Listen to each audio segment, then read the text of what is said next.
Oh, yes, it's Friday. It's Friday. It's Friday. As we say, thank God it's Friday. And we are here for our Friday edition of Politics 101. What do we do?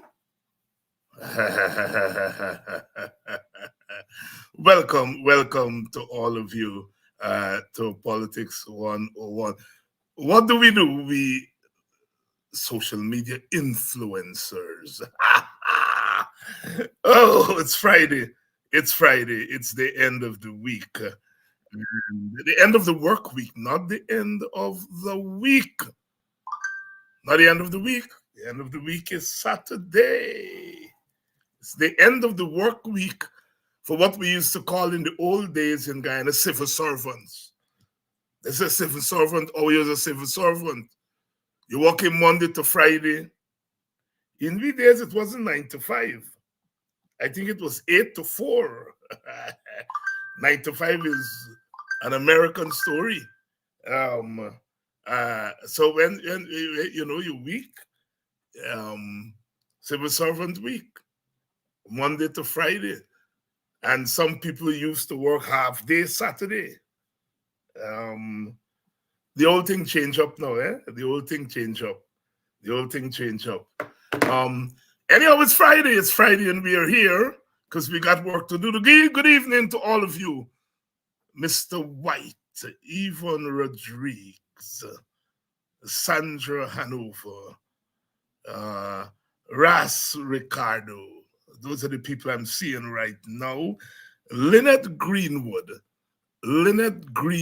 that's my sister from Annandale. Them Chinese people, we say. It was good to see Lynette a couple of months ago. And she said, no, you don't know me, Lynette. I said, of course, that's your decent name. Them is my real partners, them. Loyalists. Lynette Greenwood and all the Annandale people, as we would say in Buxton, Annandale, Friendship area, Congo people. Congo High Nation.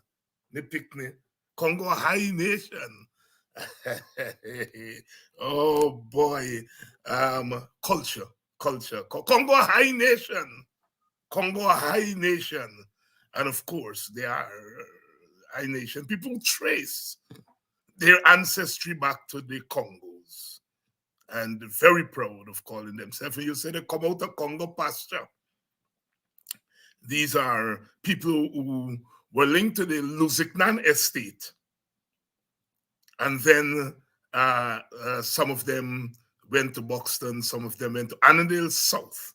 So you still go to Annandale South, and that's where you find the remnants of the Congo people. Now, I don't know the young generation these days. When I pass through Annandale, I see some people, me, big people like me. I still see Jerris and that kind of nation there. But the people that I grew up with, Annandale people, like I grew up knowing them Chinese Shifun. And you grew up knowing Miss Irene and Miss Rue and Miss Fadi and Miss Morrison, and then you come down little more Sissy Bob and them Corey and so on, and their relatives are still there. They're still there, but you're not used to the young people as you're used to the big people. Welcome to all of you from Annandale and all of you from traditional African villages. Welcome. The other night I was talking about Barakara, and I got a note from a Barakara woman, and she said, I's a real Barakara woman. And I was, I was asking her the significance. She said, but when you see Barakara woman, take off. You can't stop them. Good evening to all you people there along the Kanji River. Kanji water, Black water, Kanji water. All of you there on the quarantine, down the Berbice River, down the Berbice River. You all know big people like me. When we were young people and we listening to the radio, they had radio serial, you know, they used to play Edgar Meta also, My Bones and My Flute. Oh Lord, and you know, the hunting and so on, and you go home early for listen. Down Bobby's River there, Edgar Meta also one of our great writers. I think one of our greatest, if not greatest prose writer. My Bones and My Flute. The Kewana trilogy. The Kewana trilogy. He was quite a writer. And as he wrote, so did he die. He committed suicide. But he left a whole body of writings, a lot of them based on that Berbice area, because he was from New Amsterdam, so a lot of his novels were based there in the quarantine, in Berbice, down the river, and so forth. To all of you people down the river, and I'm not forgetting those of you on the west side of the river, from Ithaca and Blairmouth, and so forth. Oh, we used to have lovely times in there when you go to Ithaca, when they see them lady take off there in Ithaca. Oh, Lado. Welcome to all of you. If you're from Ithaca, if you're from West Coast Berbice, well, you all know I love you all. You all know what the black Americans, I love me some West Coast Berbice. My people down there, Bella Drum, El Dorado, Golden Fleece, and Hook Tongue, and all them number 28. Good evening if you're from number 28, the Carmichaels, the Jameses, number 5, Litchfield. When you hear you're going to those people, going to those places, you prepare yourself because you're going to meet real Africans. And if you're from Linden, you're really from West Berbice and East Coast, because the original Lindeners are really from there. From there. Good evening. Good evening. You know, we have to talk the thing, as we said. And tonight is Friday night. Our guest is going to be Dr. Vincent Adams, a Linden man. And before it was Linden, you all know it was Wisman Mackenzie. And then Wisma got its own little parts and so on. Welcome to all of you tonight. We started the new year 2024, and we said, 2024, please make a liar of me. Because we started off by predicting that 2024 is not likely to bring about any fundamental changes for the better, for our people. And perhaps people who are contending that that's not true, that we are going to see some better times. Well, if that is the case, please make a liar of me. I would like to be made a liar because I would like things to be better. I would like things to be better. Good evening. How about the wonderful people on the west side? You see what we do with language. Long time, you have to say West Bank. Then you got to say West Coast. And then Friedenhoop there, somewhere in between. We blank all of that. We said the west side now. The west side. How about my wonderful people at Stanley Town and Sisters and Baggersville Spent a lot of time. Wales. And it took me a little time to realize the old stretch, go back when you left Stanley Town, they call all the Wales. You know. People at Nimes, good evening. Good evening. Wonderful people on the west side. And those of you on the west coast, don't get jealous. Don't get jealous. Then I'm still, I love you all. You all are my people. Then I'm still, all of you. Cousin Simone, hold the fort, hold the fort, hold the fort, hold the fort. Then I'm still Stroudville.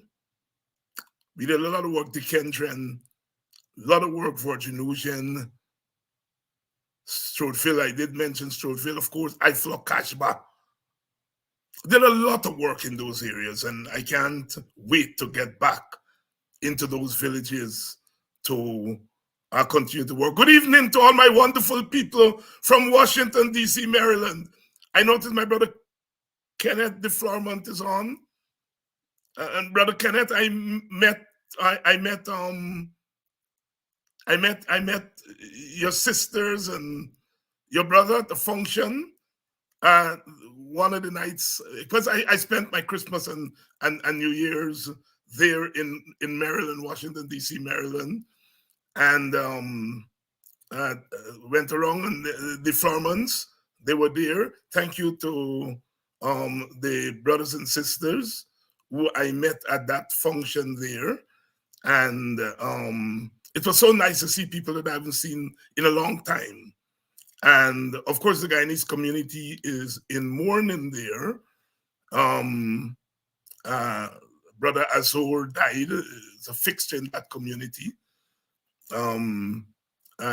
Sister Charles, Desiree Charles, another well-known person in the community, they passed away, and so on. My condolences to the families. I know Erel Azor was a loyal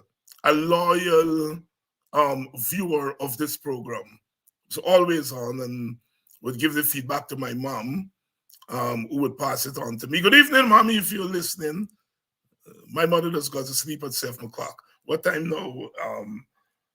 It's now 6 something in Washington, D.C., Maryland. She's still up, not 7 o'clock yet. She's got to sleep at 7 o'clock and wake up at 4 or 5 o'clock in the morning. And 4 or 5 o'clock in the morning is 1, 2 o'clock in Maryland, I mean, in Arizona. And my mother gets up at 4 or 5 o'clock, and she thinks it's 4 or 5 o'clock everywhere. And she calls, good morning. Mommy, it's 1 o'clock, 2 o'clock in the morning. Well, I want to call in to say morning. Well, mommy, you must stay up a little more late if you want to talk to people. My wonderful mother. Good evening to you if you are on the program. Good evening to all my friends and my relatives in Washington, D.C., Maryland, Virginia area. I got the chance to go visit some people who I hadn't seen for a long time. My good cousin Brenda Hatton, who I didn't see for a long time, was able to go and spend some time with her. And Old Talk. What were you? No. You all know when I say Old Talk, what I mean. Talk little name. And got around to see some people. Cousin Madeline Bacchus, I saw the Bacchuses. Managed to spend some time with them. Good evening to all of you.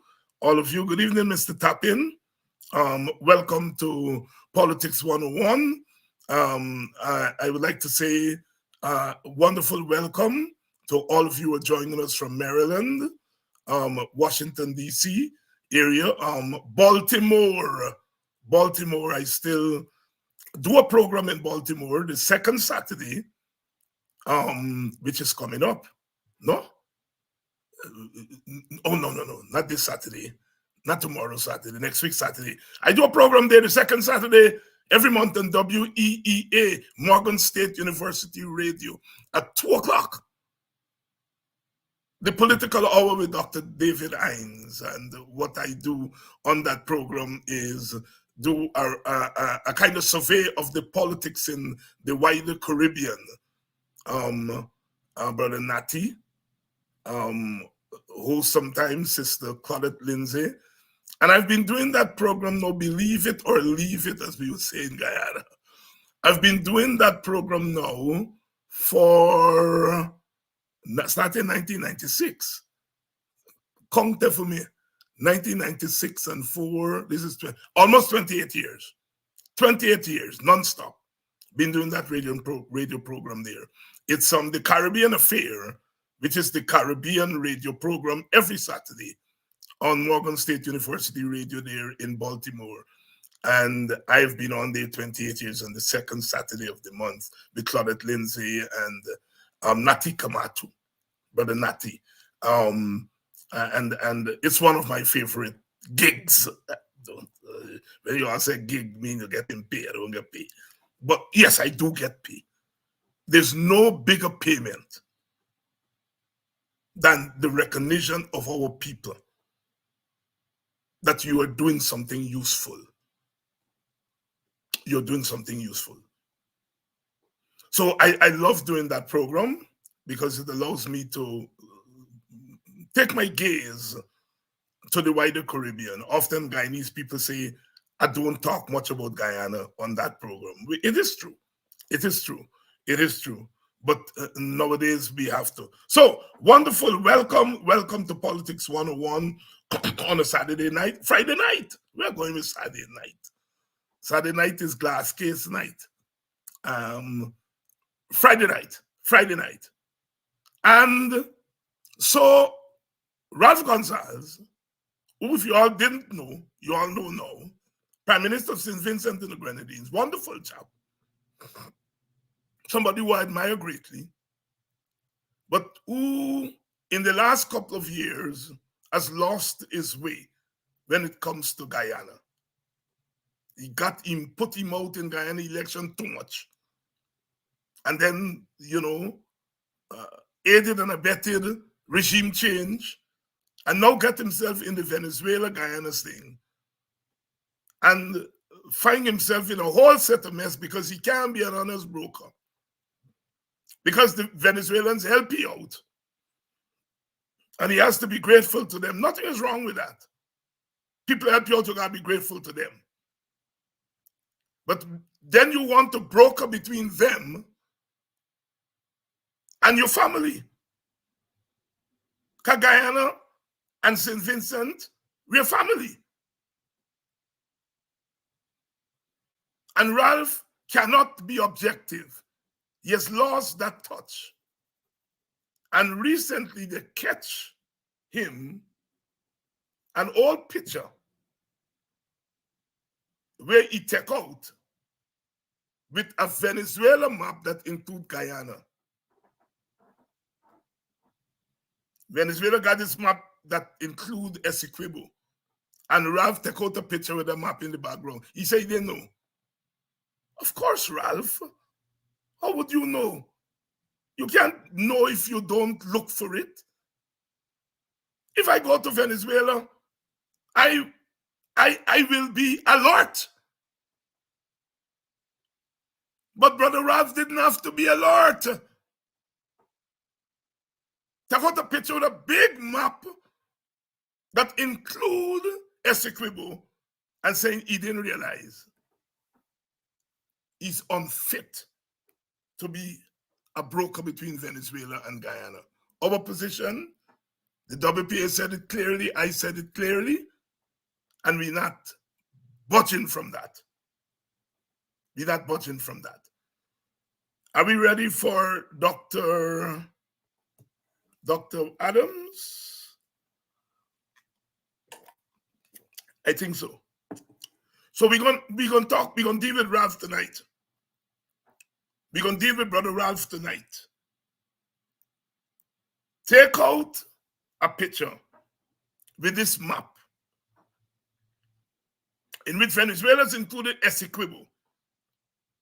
And Ralph want to play wrong and strong, saying that we must forget about it. This is a man that during the election, a disputed election in Guyana, talking about take your licks. And now is he time to take your licks like a man, as he said. He don't want to take your licks like a man. Ralph Gonsalves. Let me bring in our guest, and he's been waiting quite patiently. Dr. Adams. Hey, Dr. Hines, how are you doing? Welcome to our listeners, and Happy New Year to all of our good folks out there, and wish everybody the best of happiness and good health for 2024, and hopefully things would happen in a better way for our beloved country. Yeah, Dr. Adams, there is what you call Friday night gaff. A Friday night gaff is a different gaff from a midweek gaff. You know that. And it's a different gaff from a Sunday night gaff. Yeah. Perhaps the Friday night gaff come closest to the Saturday night gaff. But Saturday night is a whole different night. Friday night got I agree. Special. Reminisce a little bit, if you can, of your Friday night when you was there in Christianborg. I know it's I know you're forgetting this Christianborg. Christianborg. That would cause big fight. You only mentioned it, Wismar, not Christianborg. You making Christianborg. My eyes are all English just by. So when you say St. Adians, right? That's Wismar. That's Wismar. You gotta go down. You gotta go down by the bell grung to get to Christianborg. I used to get rides all the time about, especially them boys from across the river. They were the affluent, the relatively affluent, because there wasn't any affluence there really. Right. But the affluent used to be living on the Mackenzie side. So they used to say that the only thing that we had of any value was the cemetery. Because all of them had to come there eventually. Oh yeah, good. Yes. Right. Yeah. Right. But I just to get to Christianborg, I don't know if folks know, but there were five throughout the life of the PNC party. There were a total of five leaders.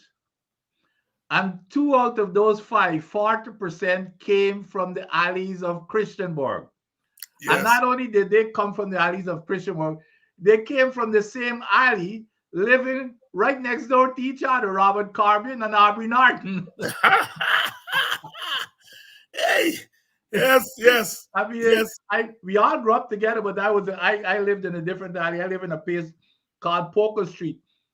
I lived in the same street that our current prime minister grew up in. Okay. So we've got some pedigree there in Christianborg, even though folks thought that the only thing we had value there was the cemetery. Here, I gotta give you some. When you're growing up in Christianborg, everybody had this myth, especially the folks on the other side. They believed that on the Christianborg side, we were the slums and we were the biggest hoodlums, and they had us pegged as just criminals and violence and everything. And so when when the Mackenzie teams came over, when we got into school cricket and football, Doc, I am not exaggerating. They used to play to lose because they know if they win, they gotta run like hell to catch the boat to get across the river. Hey, but that was good days. Those were good days, and I was reminiscing the other day. When you're going up there with the launch RH car and RH car. That's right, the RH car. That was right. Yeah. And Son Chapman. And let me tell you a secret there. For all my little boy growing up, is RH car. RH. I had to turn a big boy, high school boy, to realize it's RH. Because Me, auntie, and them big lady and big man. Aritz car. Orange, Aritz car.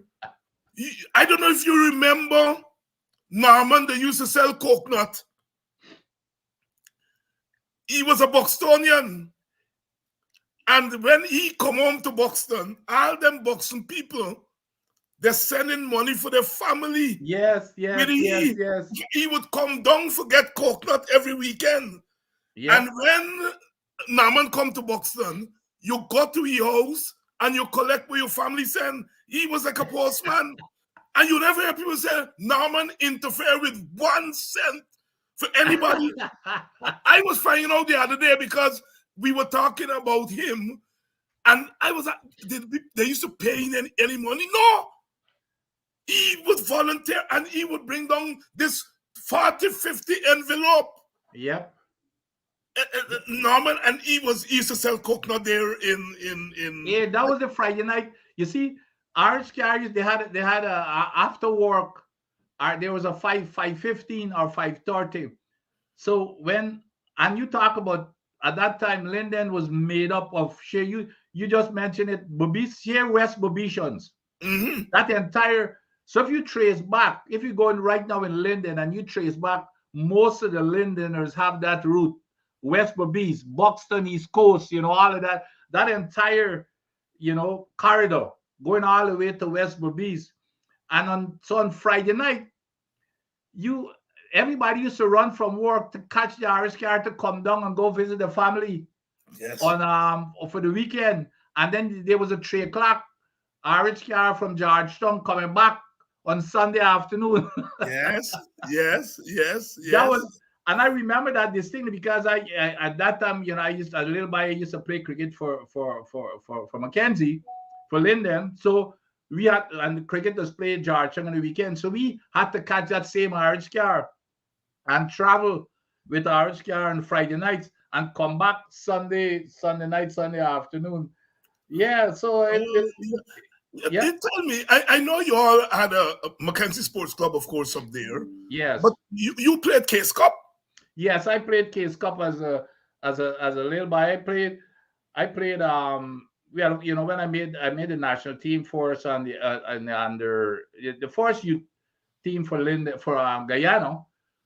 And I got the distinction right now of being the only one who's played in the first three youth series, the first three youth series for Guyana.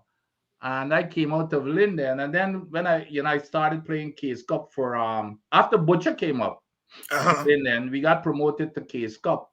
So I never played in the lower division like White Cup and And North North Coast Coast and so on. because when we got promoted to Case Cup, that's when I started playing directly for Case Cup, Uh-huh. and then that's where I made the senior national team from Case Cup with Bassett Butcher. So he was the one who brought us to that level. Yeah. Right. So No, so you played in that youth team with Farouk Bacchus. no, they were after me. They were They after came me. after you.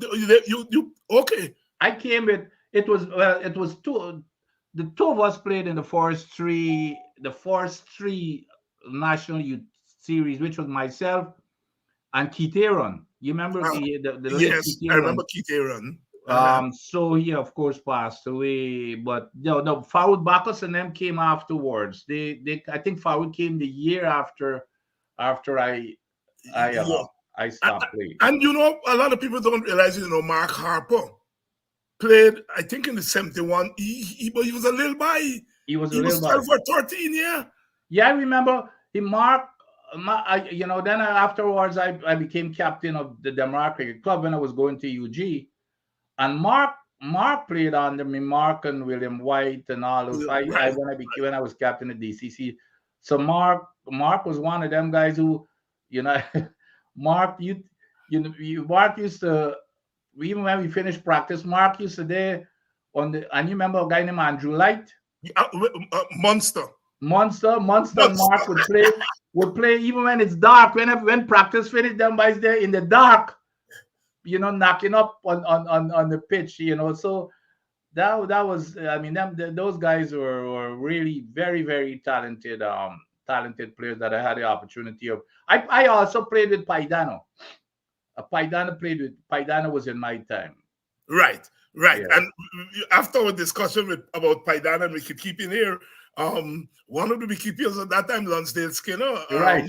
contacted me. And when I went back to the record, Skinner came back and eclipsed Paidana in the team. Yes, yes. Skinner played between 76, 77, I think. Yeah, you're Um, right. I had left at the time, but yes. right. Yeah.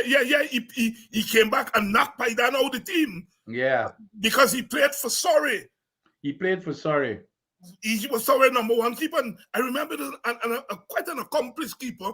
And he And, batted. He and was a batsman too. he was a better batsman than Paidana, far better Yes, batsman yes, yes, yes. than Paidana. And I always wondered why he stopped coming to Guyana.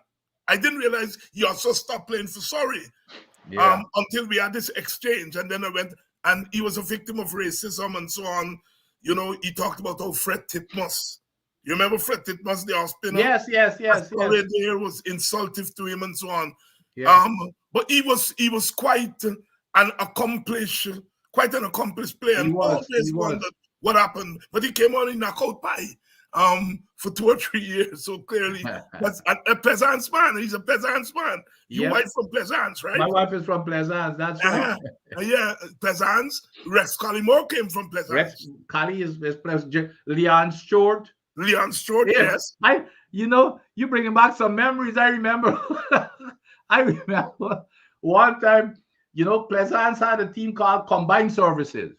Uh-huh. And so I started playing Combined Services, but we had a national, we co-opted a national team with me, Leon Stewart, Rex Collymore. We had Ovid Glasgow, Barlisle.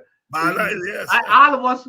Paradise man. And we had these limited over, I think it was 40 overs at that time. And we got to Better Hope one day and got our tail cut. We had some little boys who put a beat up on all we national bowlers out to this wall. It was so embarrassing. Yes, and Better Hope, of course, is the Indian village. That's right. A bunch of them little Indian boys put some lashes in Collymore and Shorty and Barlisle. Oh boy, and Stewart and Winston English. Winston English was there. Yeah, he was a good left arm fast bowler, right? Left arm. And Cornelius, Cornelius. Corny, leg spinner. Yeah. I played in the Ghana team. Those were my teammates. As a matter of fact, myself and Cornelius were roommates when I played in the national team. The national team. Dr. Vincent Adams there, and of course it's Politics 101, but we do politics here. Our politics includes sports and culture and music and all of that thing. I would like to say thanks to the gentleman. I just saw that he sent a note weeks ago, and the note reminded us that we did have a recording studio in Ghana. Vivian Lee had a recording studio on Charlotte Street, I think. And I did hear of that studio. It wasn't the big thing like Studio One and so on, but we did do some recording there, Vivian. I want to thank the gentleman for that information and the fact that I didn't acknowledge it before because I didn't see it. Please accept my apology because there's so much mail. And I don't always get to them. But I want to thank you all for that information. Vivian Lee, of course, made a movie, If Wishes Were Horses. If Wishes Were Horses, in the 70s. That was a Vivian Lee production. And before that, you had Agro Seasman. Some Americans had come down and made that first all-Guyana movie. It was shortly after the Heart of the Come in Jamaica. And they came and did Agro Seasman. And yours truly played a little small role as a little schoolboy, get knocked down by the Seasman. This is Seasman. Used to go, they're selling people furniture, and then he go back like he sees in the furniture for the thing, and he's thief in the furniture. And passed by Metropole Cinema, knocked me down from a bicycle coming from school. That was my role in Agro Seasman. I understand that movie A Hamley case was the producer. Ah. Hamley, because I remember us doing some sessions, rehearsals at Hamley father-in-law house there, Sir John Carter Mm. in Kitty. And the big shout out, the first time I was see also the swimming pool inside. When we went there as well. This is in the early 70s. Right. Thanks to the brother for reminding me of Vivian Lee and his role in the cultural life of Guyana. Um, uh, uh, Dr. Adams, you the comical story of of Dr. Ralph Gonsalves taking out a picture with the Guyana flag in the background. And he's saying that he didn't know, with the Venezuela flag that include Essequibo as part of their thing, that fake flag. And he took out the picture. And of course, it's embarrassing because he's now a broker. And yesterday, our esteemed, you know, what you remember what people say? Your mouth are got 9 knots an hour. Remember that saying? I know. That man who can never keep his mouth You shut can never. sought to defend Ralph. Give us a little bit of your perspective on that issue. You know, when your mouth going 9 knots, go back to the old. You remember this lady, Governor Richard from Texas, in a campaign. And Richards, yes. Richard, you remember she said that Bush put a silver foot in him mouth. Put in him out. Oh Lord, I remember that. Well, I believe that's what's playing out here every Thursday with this man. But you know, Doc, I'm like you. Gonzalez is somebody that I used to like and admire because I don't know. He's involved in cricket. Yes, He's yes. a spokesperson for West Indies cricket and all this kind of stuff. But for the guy to pretend as if he's some honest broker, that's what I have a problem with. He knows that he's not an honest broker. He knows that this here is all about Petrocarib to start with, and he knows his relationship with the PPP administration. So stay aside and say, what, but don't come and pretend as if you're this almighty holy person and you come here to be an honest broker. That's not the case. This here is about Petrocarib, and that's okay. If you're getting benefits from Venezuela, stay quiet and go ahead and take your benefit. You cannot tell me, Dr. Hines, that here's this guy. He went to this big ceremony, very important ceremony, took a picture, and he doesn't. And I'd be willing to bet you, Dr. Hines, any money that picture, because that occasion was so important, he has that picture hanging in his office. There you go. I'd be willing to bet you until the past few days when it disappeared. And then don't write a letter here. As far as I'm concerned, it was arrogant. It was very condescending to the Guyanese people, and it just as if it was so flippant in his language. But he's doing that because he knows he's got the government of Guyana who's watching his back for him. That's the only reason why he's doing this. But he needs to move aside, and the only thing honest about what he should be doing is say, hey, something. I cannot be an honest broker in this, and I'm not gonna pretend to do so. But most egregious is the government of Guyana, including the vice president and Minister Todd, are trying to come out and defend this guy at best, Dr. Hines. At best, here's a guy who's one of the leaders in the Caribbean, at the helm of the leadership of the Caribbean. And you want to tell me that he doesn't know first of all, the occasion that he was in, and he doesn't know what he's taking a picture out of. Like I said, it's in an office. And he didn't know the history of this.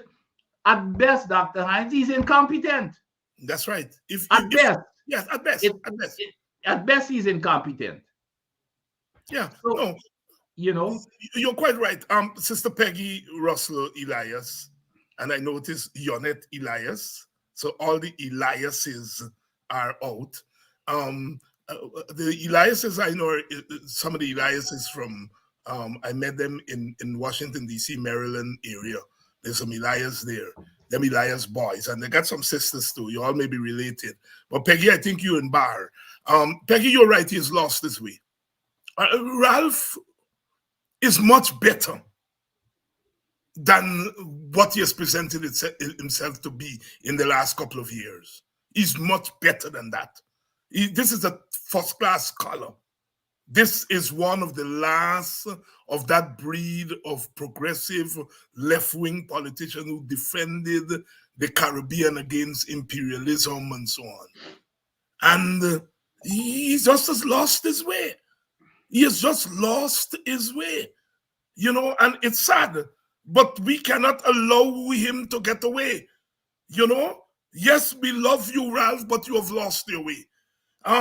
My brother, when that declaration that Ralph engineered and got our president to sign, you were on this program and you said, as some of us did, that thing tie we on. And no sooner had you gone away to mourn with your family and Christmas came around, we are learning that our former colonial masters decided that they're going to show some love by sending a warship in our waters. And bingo, the Venezuelans tell we can't have that. It's a violation of the Argyle Declaration. My God, if we can't decide who will come to dinner or come to lunch with us, and we got to tell them, if you come in, don't come in this boat, come in another boat, because if you come in this boat, you're offending Venezuela. That's what the lack we have in the Argyle Declaration. You don't want to always say we told you so, but yeah. of course we told you so. Give us your take on so quickly after. And then again, I always go back to not even what others do, is what we do as the leaders of our country. And even the response, we're trying to recall. You listen to the vice, he's starting to talk, well, it wasn't a warship, and it wasn't, it was this, and you That's our know, business. yeah, absolutely. It's just like if somehow, but I always go back. It's about us.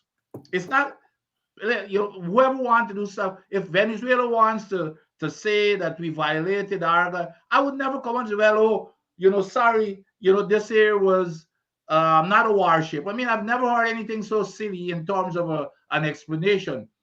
Now you're going to get into technical terms as to what is a warship and what is not a warship. But you were absolutely correct. That Argyle agreement, and it looks as if Venezuela has dictated the terms of the agreement to start with, because we went there, did not even know what was on the agenda, and here comes Venezuela. This is what's in the agenda. It's about the border, and we say no, it wasn't there. So it was all total chaos and confusion to start with. So we went there because we were told to go there, meaning the president, and we signed off the stuff that apparently we did not even know what we signed off on. And now our friends decide to bring in a ship, a warship, and we're making an excuse. No, it's not a warship. Have you ever seen a warship like that? Just silly nonsense that makes us look so darn weak, and succumbing to everything that Venezuela requires us to do and say. Yeah, look, they're supposed to meet in 3 months, I think they said, to follow up on that meeting. And I hope Jagdio and Ali, they get the courage to revisit that declaration. That thing has implications. You see what Venezuela did, my brother? Yeah, They seized the opportunity to mass troops along our border. absolutely, absolutely. Uh, Dr. Hines, it ought to be a simple conversation. It's all the only thing involved here. It's or should be discussed. It's the 1899, you know, award, Arbitration award, yes. arbitration or arbitral award. That's all. You know, it has nothing to do with anything else because anytime you get out of that envelope, you know, you're getting into murky waters with them. That's where they want you to go down that rabbit hole. We ought to have the gall to stand up and say, here, it's all about here. If you can, you know, be, and they had their opportunity to prove, you know, whatever the allegations were, all of that, those allegations were disproved. So let's talk about the arbitral award. Don't bring up all this kinds of stuff here. Those were all we have to stand up. We have to stand up and but I want to repeat again. I have no question that this whole Argyle stuff, it only came about because of Venezuela's threat, and it hadn't. They were empty threats about setting up some kind of a Essequibo council and all this kind of stuff, and then saying that all the companies that operate in Essequibo got to report to them or they got to move. We know that those are them. But what that did was spook a lot of American and British investors and everything. And so that's why and he was forced to go to that conference. So the whole objective was to ask really get Venezuela to, you know, don't threaten, don't use that type of a language. So it was really it was a no, just a no substance type of thing to appease Venezuela so that the Venezuela could stop threatening, so that it wouldn't interfere with American companies and British companies coming in and investing in Essequibo. That was all it was. Like America stayed quiet, but I guarantee you that, because I know how they think. America was behind that Argyle conference, but I bet you Many they, people they, felt they the same only way. sound quiet as if they sat behind it, and you see how sudden it came up. They didn't say a word. You want to tell me that you're gonna have something as important and consequential as that, and they're not gonna have any part of it? It was all about those threats that was gonna spook all of these American companies, including Exxon, to get investors, American investors, European investors to come in. And if you notice, since that Argyle conference, did you hear Mudaro mention anything else about companies got to report to him and all this kind of stuff? All of that has gone away. Yeah. And you touch on a very important point there, Dr. Adams. When you say is we country, this is about us. Yeah, And I want to give a little piece of history so that to amplify your point. The 1962 missile crisis, when the yeah, Russians, the Soviets agreed to pull out the missiles from Cuba, they didn't consult Fidel. yeah, And Fidel said, "But this is me country." yeah, And he stopped talking to the Soviets for about 5 or 6 years. yeah. And Soviets, but that was a man with backbone. Absolutely. The Soviets, he was benefiting from them, but they made an agreement about something on his country and And he would, didn't consult he. yeah, And he yeah, stopped talking to them. yeah, He stopped. And our leaders have to build up that backbone. absolutely.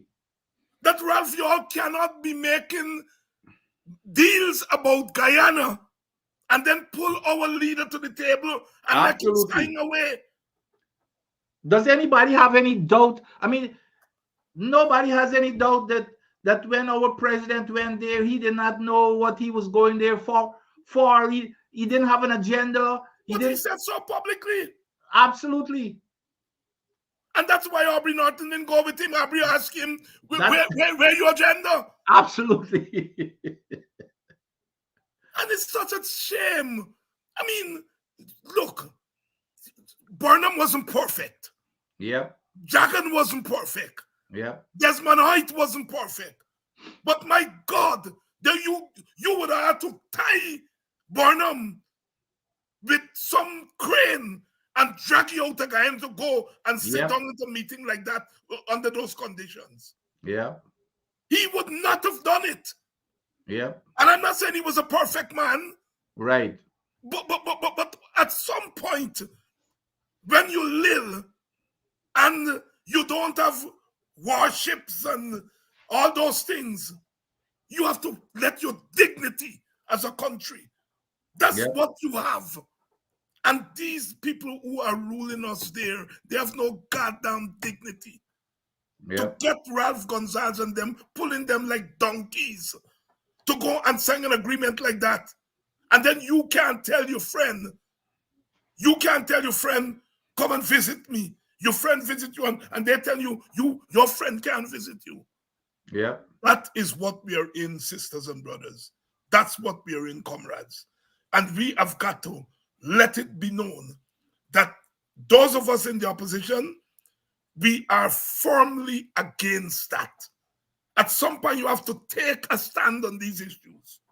My brother, use the oil and gas, man.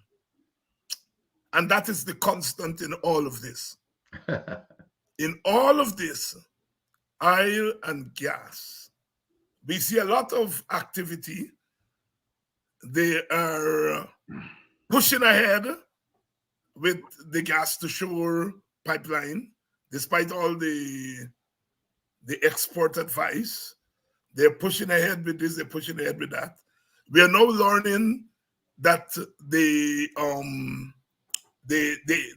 projection about our oil, which they're saying now 11 billion barrels, 12, 15.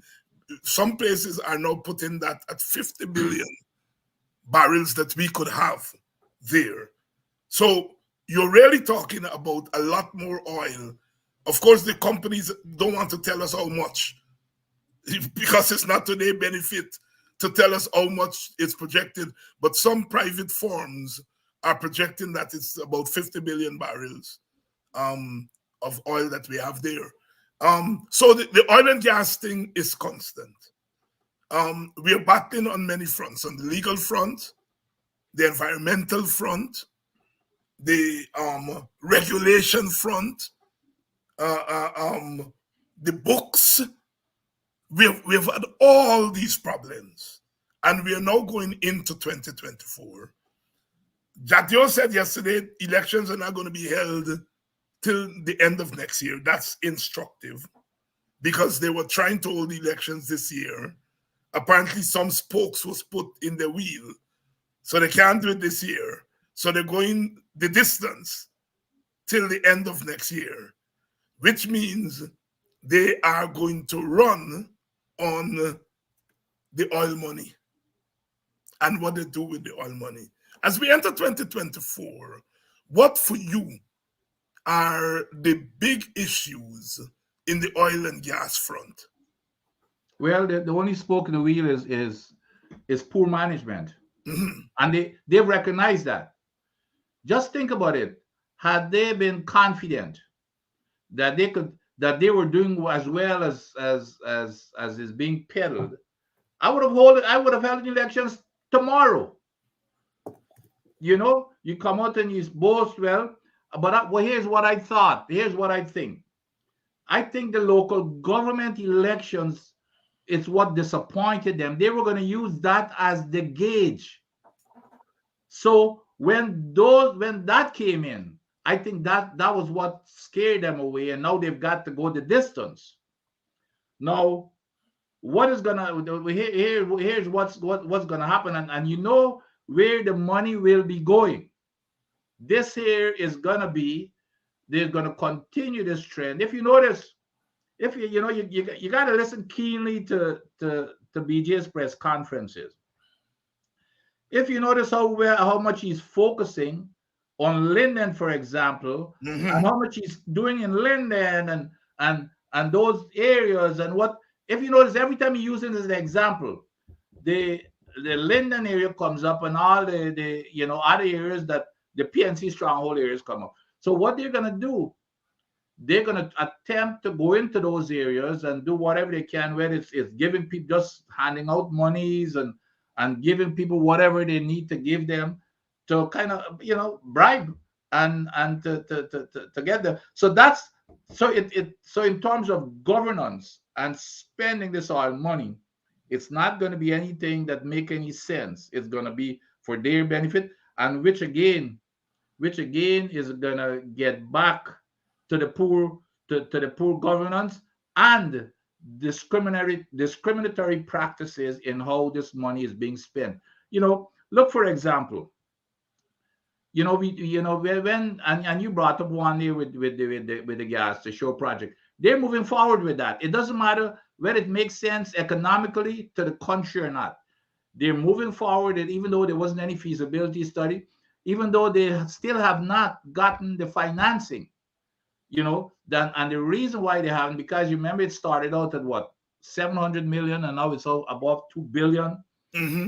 and then it was supposed to come in at what, 8 cents a kilowatt hour or something.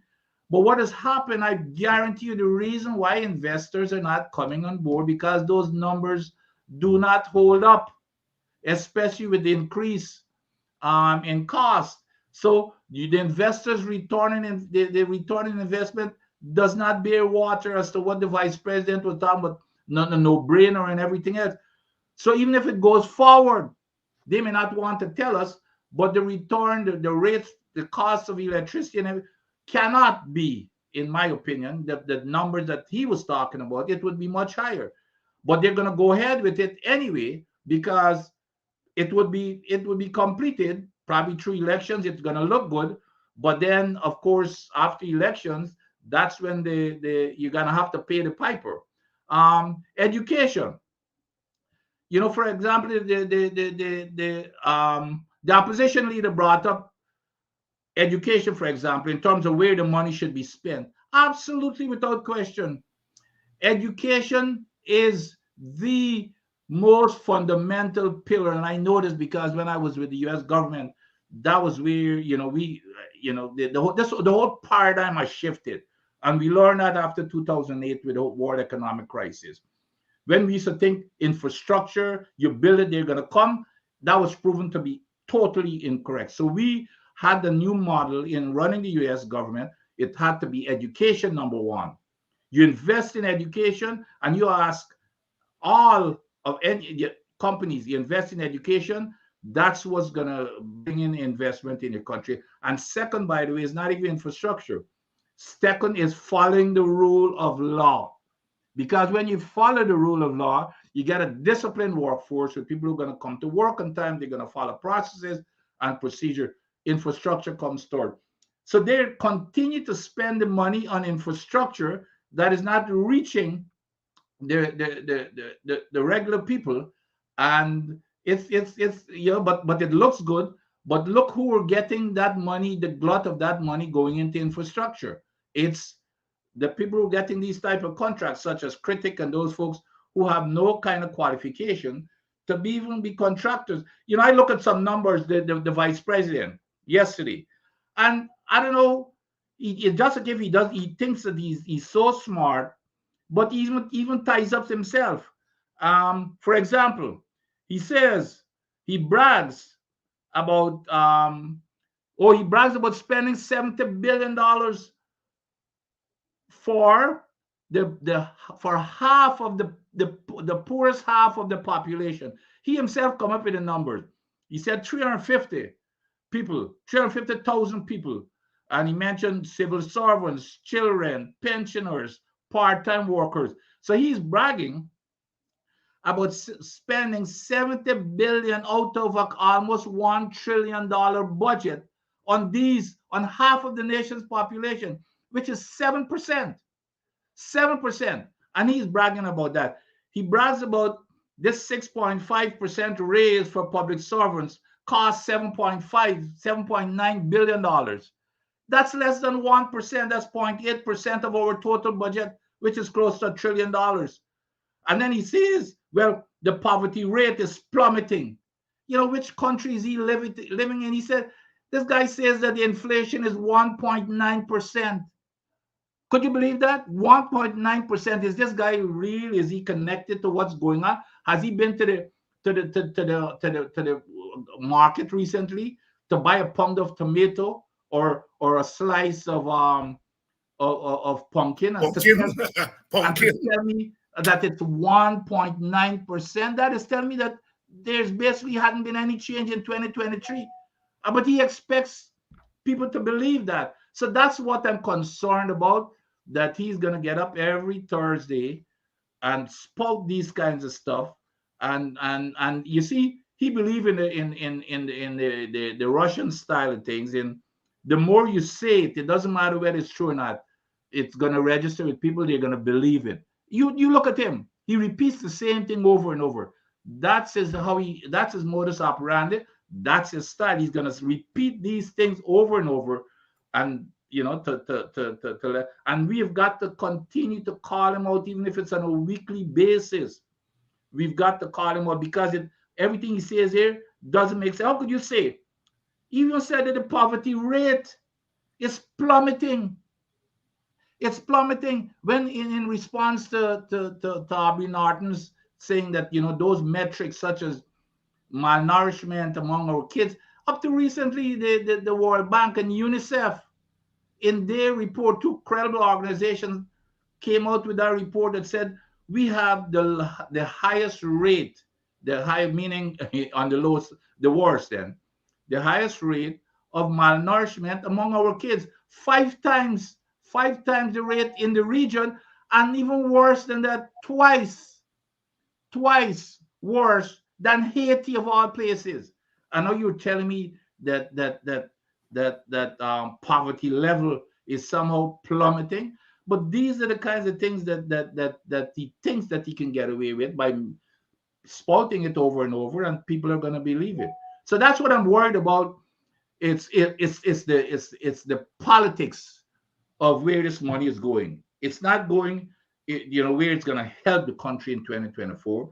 It's going to be directed in areas to win votes, and that's what I'm worried about. Instead of having a cogent and well structured plan, looking at the needs of the people, the half of that population that he's spending 7% on, 7% of our budget, and bragging about it. Oh, I've spent 70 billion over $1 trillion. And he's bragging about it. That's what I'm concerned, not about him, because he's going to play the politics. And I'm concerned that the people are going to buy this, and I'm hoping that they're smart enough to not be sold on this thing, and they listen to programs such as yours. Thank you very much, Abig. We've got a lot of work to do in 2024. Good evening to all of you Buxtonians in the audience. Yes, I talk about everybody except you all Buxtonians. Good evening. Good evening, Rocky Gentle. I feel colored. Good evening, Lynette, Mojine, RV, Imogene, Harvey, Twin Girl. I forget you all. You all Buxtonians. Give me a little chance to make friend with other people no more. When you throw me out, I gotta go to Christianborg and other places. You all. Good evening to everyone. Good evening to all of you, the people on the East Bank. The East Bank, that piece of road. I think we have to do something about the East Bank Highway. We have to do something about the East Bank Highway. It bothers me every time I drive from the airport or to the airport. I'm saying that is the road people are going on when you come in your country. Why we can't get a proper East Bank road? Dr. Adams, I know you're a scientist. And part of your thing as an engineer, you got to deal with roads and so on. Absolutely. Right. I mean, But that's exactly I've always said, even by the way, and this is not about politics either, because even in the past administration that I worked for, I used to be one of the biggest public critic. In and them days, the PPP boys, they loved me. They used to invite me in the panels and everything else because I used to be very objective in my criticism. But there is no strategic planning as to, it's just a give on a day by day basis. Somebody gets up, Jagdi or whoever gets up in the morning, and they dream about something, or they got this brainwave. We're gonna do this. We're gonna do the gas to shore project. I'm not saying that the gas to shore project was not something that we should have done, but there should have been the feasibility study that is called for, by the way, in the contract, that they say that's so sanctified. It's in the contract saying that you must do a feasibility study for any gas use, any use of the gas. They didn't do any feasibility study. Jagdeo said it was a no-brainer. So yes, that road, that should be something basic. One of the things that you try to do is make you want to attract foreign businesses. Oil is going to bring in a whole lot of travelers, etc., as we've started to see, to open up the country to tourism and everything else. That should have been the highest priority. That my friend was in Guyana, that back road, that highway, going from the backside. um that road should have been completed all the way to the airport by now, and so that when people come in, the cars run on that road and the trucks, because Dr. Hines, and you've been in Ghana more, that is the problem. The trucks are destroying that road, and that's fine. We need the trucks for transporting materials and all that kind of stuff.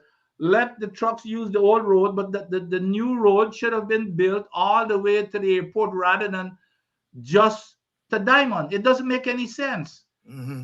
So but there is no integrated, cogent, strategic planning as to what to do and what are the priorities. The priorities right now, as I see, is to give their friends and families these little contracts to repair the road, like on East Bank. Everybody doing a little patch here or there that lasts a couple of days, and then they come back. That's a new contract. Mm-hmm. They don't have any qualification for doing road construction. So that's what's going on again, is to fill the pockets of friends and families that has no qualification to do anything. But you're absolutely correct. That road should have been right through to the airport on the backside, and the cars use that road, which is a 4 lane, and let the trucks use the older road. The same thing with the highway to Linden also. They should build a new brand highway to Linden.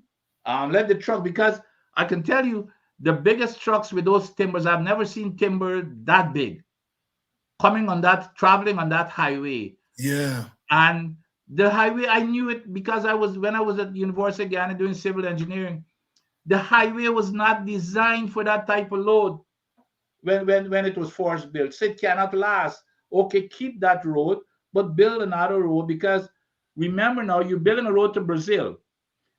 That the entire, that's going to be the corridor going that road coming all the way from Brazil, or South America, because when you hit Brazil, you hit South America. Right. So that entire corridor, everybody's going to be coming through to Georgetown.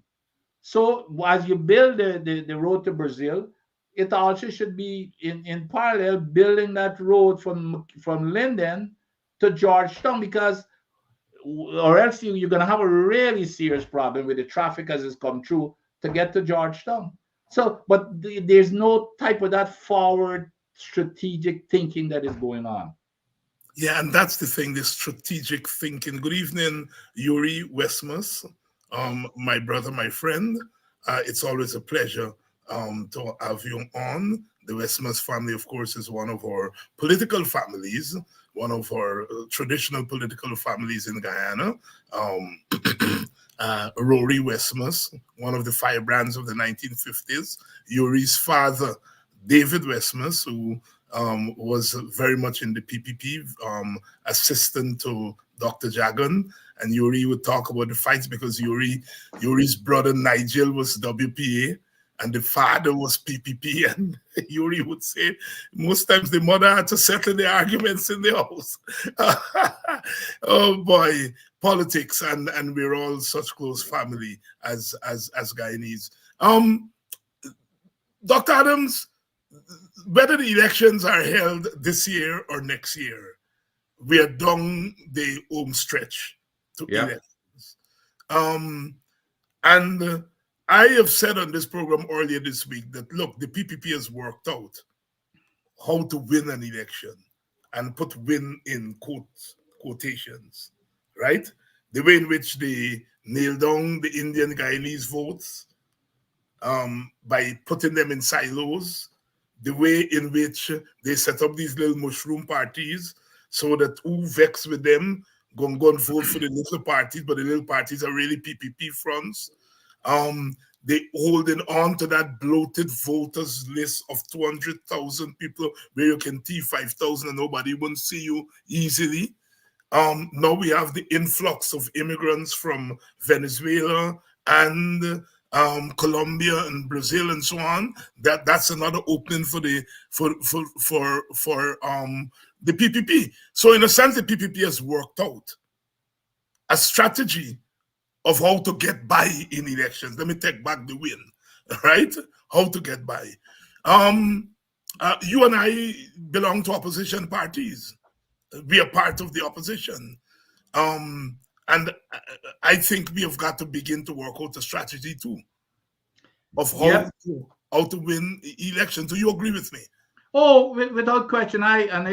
If you were on some of the chats and conversation that I've had with my good friends and leaders in the opposition, that's I yeah, as you can tell from now, by now, even in criticism of the government in office that I just finished criticizing, you could only control, you do what you can control.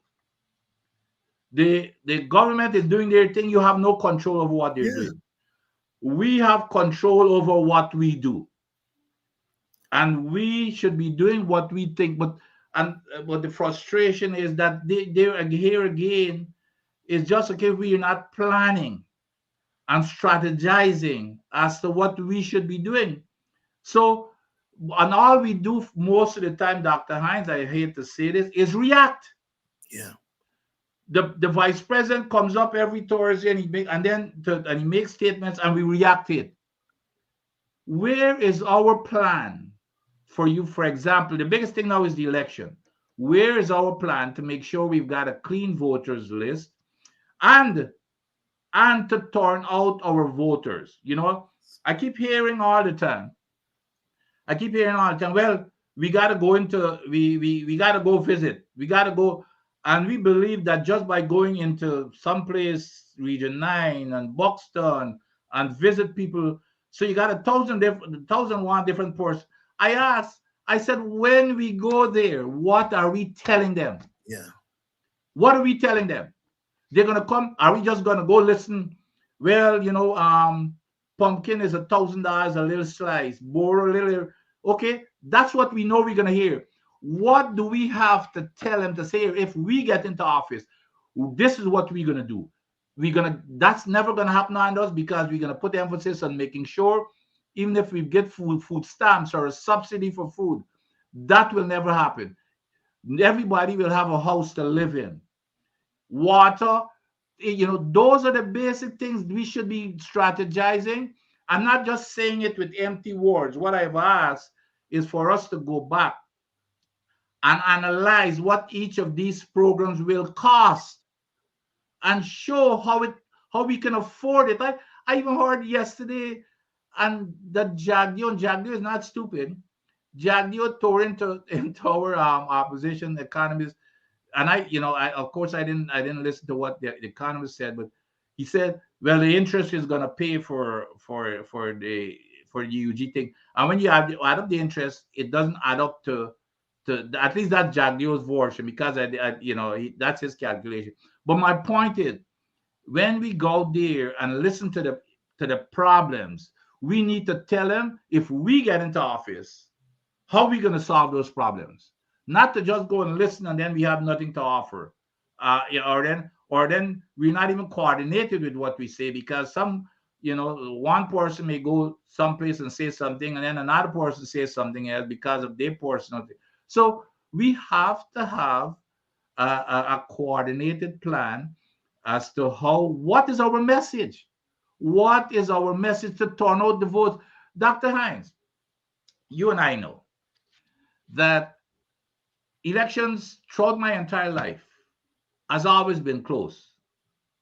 The Indians are predominantly going to vote for the black part, for the Indian party, and the blacks are going to vote for the black party. So, and it's always been for 4,000 votes or so, right?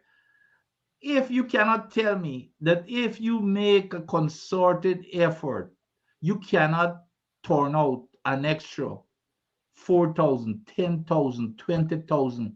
Those people that are sitting there and are not getting any type of an assurance, you can't tell me that. There are tens of thousands of those people. I know it because when I go, of course, you and I dwell in with the when I go to Guyana, I dwell in those places in Linden and go in those alleys and talk to people who say that they're not voting because nobody's convincing them, and we're only seeing the one thing you hear all the time. Well, you see, it's near election time. That's when you see them. We need to have a plan that to show that we genuinely care for people, and we can give them that type of a confidence that these issues, here is how we're going to solve them. It's not just to go and lambaste the government and say they're doing this and this. Okay, what would you do for me? How do you solve my problem? Dr. Vincent Adams here, and we didn't exchange notes because all week that's what I've been dwelling on. And we hope that those of you who are on programs like these can relay to the leaders. They gotta get up and get. They gotta get up and get. You gotta know where the voters are. That's what Dr. Adams is saying here. You Yeah. gotta know where the votes are, and you gotta know there's not, it's not a monolith. There are people in the opposition constituency that are turned off. You got to turn them on first. That's what Dr. Adams is saying. Yep. Yep. Yep. You got to turn them on first. This thing is not a one size fits all. It's not a monolith. We got to turn them on. Anyhow, I'm very glad that we are raising these issues here in public, and we hope the leaders, the top leaders, begin to work out a roadmap, because it's about how do you quote unquote win an election, but also how do you govern? Because we saw with the PPP, so they quote unquote win, whatever that means.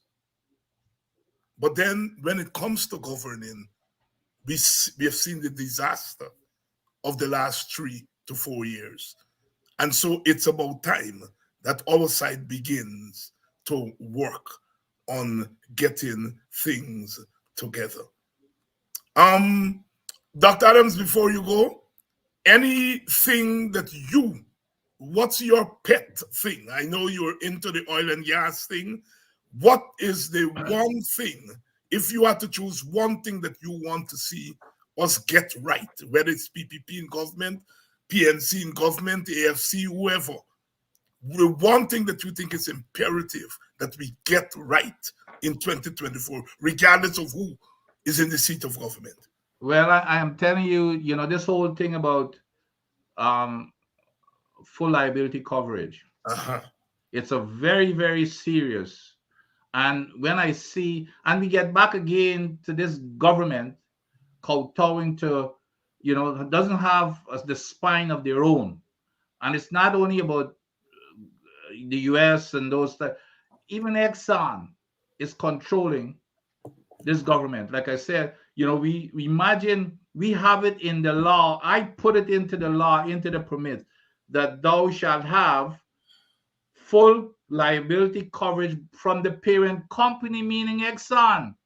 If something happens and this subsidiary, which is the one that signs all of the permit and is the official operator, they don't have any assets to cover anything. So what I put into the permit and into the law was the parent company, and they push back and tell me, well, the contract doesn't have that. I said, well, let me tell you something. As long as I'm here, you will not produce a single barrel of oil unless you give me that parent company guarantee. I got it into law. And you know what? As soon as I left, the government decided to they add a clause with Exxon to confuse the issue, and that's how we went to court. It was because of that language that I put in that permit, and Judge Kissoon ruled in our favor, and the government turned around and opposed it. So that's a serious matter, because I'm telling you, Dr. Hines, all of this money that we're planning on, if we get a spill right now, there's no coverage. And all the buildings that we're supposed to have in the NRF, it's not even going to be close to covering that cost. It's going to lead not only us to bankruptcy, but the rest of the Caribbean, because their tourism, their fishing, and everything. So those are the kinds of things that, that's the one thing to make sure that you hold their feet to the fire to cover that more than anything else. And then there's some additional, like the flaring. When I was there, we stopped the flaring period. Now we're going to go charge them a little paltry fee that they're making money off of, so that they can flare as much as they want, as long as they pay this little paltry fee. Fine. In the meantime, we're messing up the whole environment and putting everything at risk. We're dumping water, produced water that is toxic as hell and hot, into the ocean instead of re-injecting it back. They've changed that. So those are the kinds of things that people, I'm hoping, and when people consider, because this here is directly affecting them. And if we have a spill, everything here is gone to naught. The entire operation shut down. We gone to naught. Exxon packs up. They're gone, and leave the entire Caribbean in a mess. So I'm hoping that this becomes part of the key discussion, Dr. Hines, into the political arena. I know people are getting distracted by the economics are very important, but this here is an integral part of the economic discussion, because we can lose every single thing if we have a spill, not only economic, but your health, your safety, and the environment. So it's affect you directly. You're not seeing it now, but the risk is there. And then they're doing things, Exxon is doing things that even enhance that risk, like producing above the safe operating limit as prescribed in the law, and we're allowing them to do that. So those are the kinds of things that I'm hoping that our population, we Indian, black, Amerindian, yellow, it doesn't matter. It will affect them all. A lot of our fisher folks and folks who depend on the environment, a lot of them are Indians. It has nothing to do with the PPP and PNC.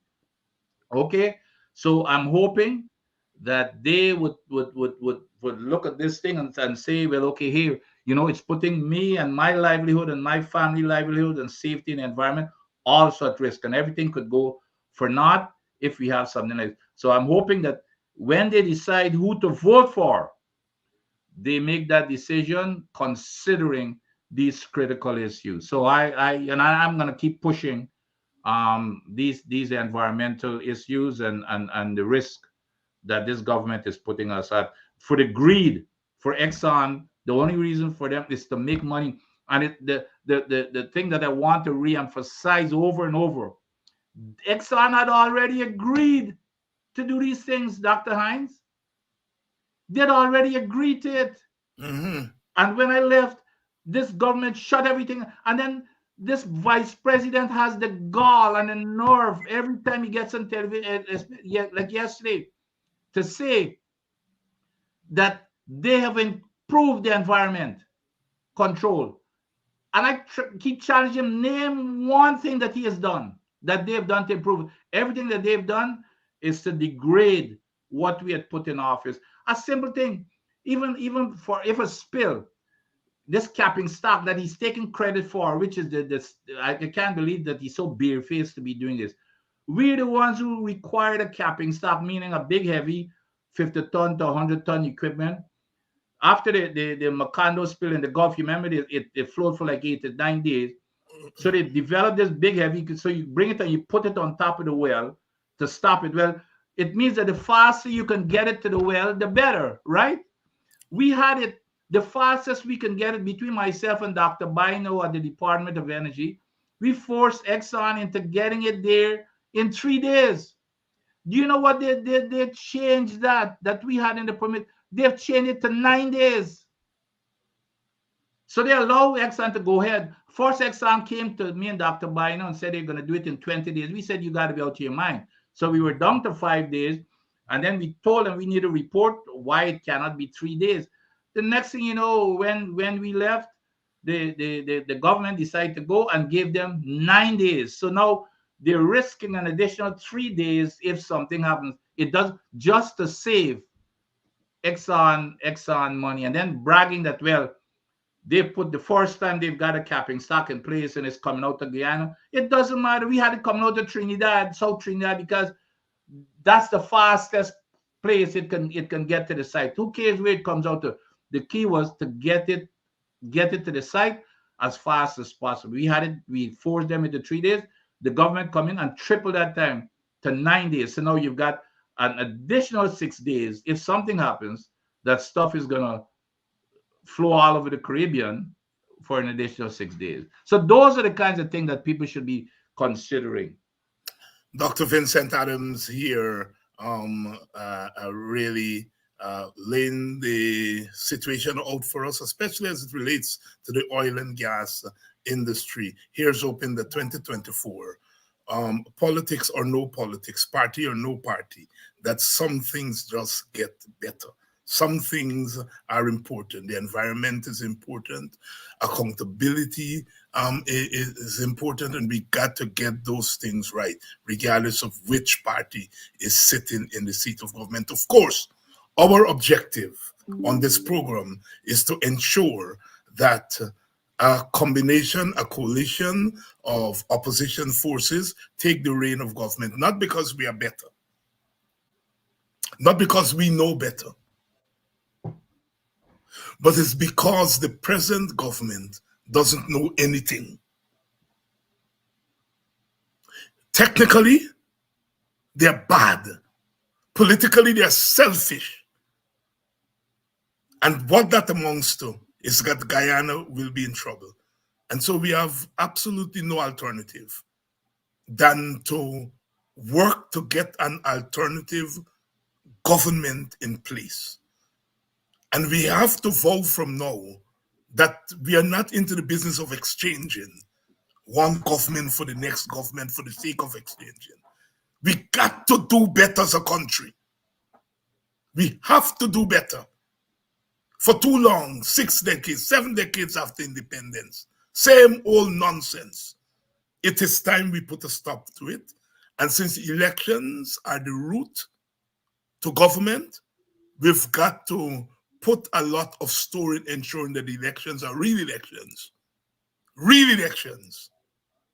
and that we put in place not just a government, but a new form of governance. Dr. Vincent Adams, thank you very much. Let me. Since you bring that up, let me. There's one thing that came up today that I think is very important. That I think that was interesting when we talk about the elections and the list. Here is something that came up here, Dr. Hines. Um, okay, shucks. But what it is now, I think the list is out for review or something, right? The voters list. Yes. And the ongoing registration. Voter, yes. So a very senior person, he decided to check the list, and what he found, they had an old house someplace in the country, and that house caught fire years ago. And they had three names living at that house On the voters list. on the voters list. So what he was cautioning, rather than going and just checking for your names, because you see that's where you would lose it. For example, if you go just check for Dr. Hines, you would miss everything. He said what he's advising, go check for your address also to see who is, you know, if somebody has registered at that address. Mm. Oh yes. Oh yes. Oh Yep, yes. Oh that's yes. a key. I mean that was so revealing, and this here is from one of the senior people, and he said yes. He said his the house burned down. I can't remember how many years ago. And we even asked him the question, well, did anybody ever live at that house in the entire time? That nobody but his parents and folks. None of these names that were listed at that address, none ever lived there. Work to be done, Dr. Vincent Adams. Thank you Yep. very much. Thank you. Yep. Thank you very much. And to your audience, again, thank you for staying with us for another week. We're going to be back next week. The weekend is not really time off um, from politics because the politics continue. But take a couple of hours, take a little time with the family, and throw back a little bit, and try to get some work done that you couldn't get done during the week, because the politics will be politics, but life is also important. The finer things, the normal things that human beings do. Let us spend some time on the weekend doing that, and I'll be back here on Monday for us to continue our conversation. So again, thank you all very much. Thank you all with your presence. Thanks to those of you who have contributed in other ways. Thank you all very much. This is part of the struggle. This is part of the struggle, and the struggle goes on, of course.